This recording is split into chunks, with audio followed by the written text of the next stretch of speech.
আলাইকুম। অনেকেরই গলস্টোন ধরা পড়ে। গলস্টোনটা কি? গলস্টোন হলো পিত্তপাথড়ী, যেটাকে বলা হয়। এটা সাধারণত ডান দিকে যে পাঁজরের নিচে দেখা যাবে যে একটু পিনপিন পিনপিন করে ব্যথা করে এবং অনেক সময় অসহ্য ব্যথাও হয়। এরকম সমস্যা কেন হয়? অনেকগুলো কারণ আছে, সেটা বর্ণনা করলে অনেক হবে। আমি সংক্ষেপে কথাগুলো সবসময় বলার চেষ্টা করি। অর্থাৎ পিত্তপাথড়ী হয়েছে, আপনার ব্যথা হচ্ছে, অস্বস্তিকর লাগছে, চলাফেরায় কাজকর্ম বিভিন্ন কিছুতে আপনার ভালো লাগছে না, যন্ত্রণা আছে, পিনপিন করে যন্ত্রণা হচ্ছে, ব্যথা হচ্ছে। তো তখন স্বাভাবিক পর্যায়ে কাজকর্ম করতে কিংবা কোনো একটা চিন্তা করতে কিংবা বসে খেতে কিংবা আপনার কোথাও যেতে আপনার এটা সবসময়ের জন্য একটা ওইখানে আপনার হাতটা চলে যাবে, ডান দিকে আপনার হাতটা চলে যাবে। মনে হয় যেন এখানে কী যেন একটা ব্যথা করতেছে, কি যেন বারবার একটা মৌমাছি যেমন হুল ফুটালে যেরকম ব্যথা, এরকম মনে হয় ব্যথা হচ্ছে, গিনগিনে ব্যথা হচ্ছে। তো এখান থেকে আমাদের মুক্তি দরকার। আর কেন হয়?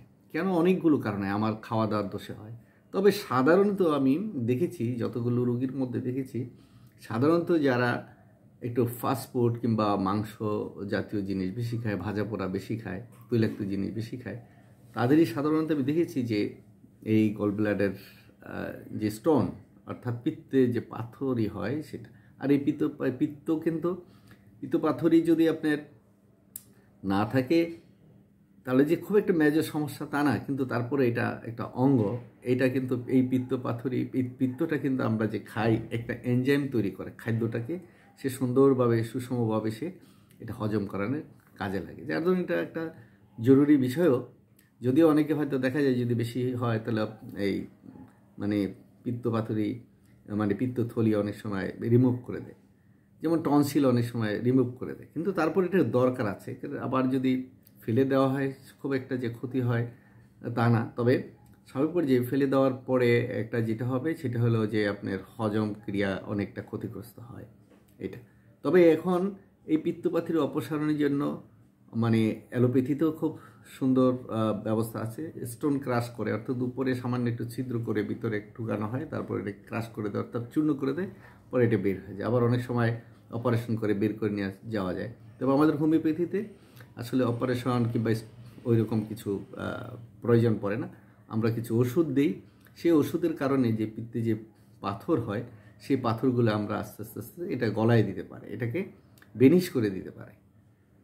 এই যে বেনিশ করে দেওয়াটা, এটা হলো কি একদম আপনাকে অপারেশন ছাড়া, যারা অপারেশনে ভয় পান, কয়েকদিন যদি আপনারা এই ওষুধটা খান একটা রেজাল্ট ভালো পাবেন। এবং ওষুধটার নাম আপনাদেরকে আমি বলে দিই।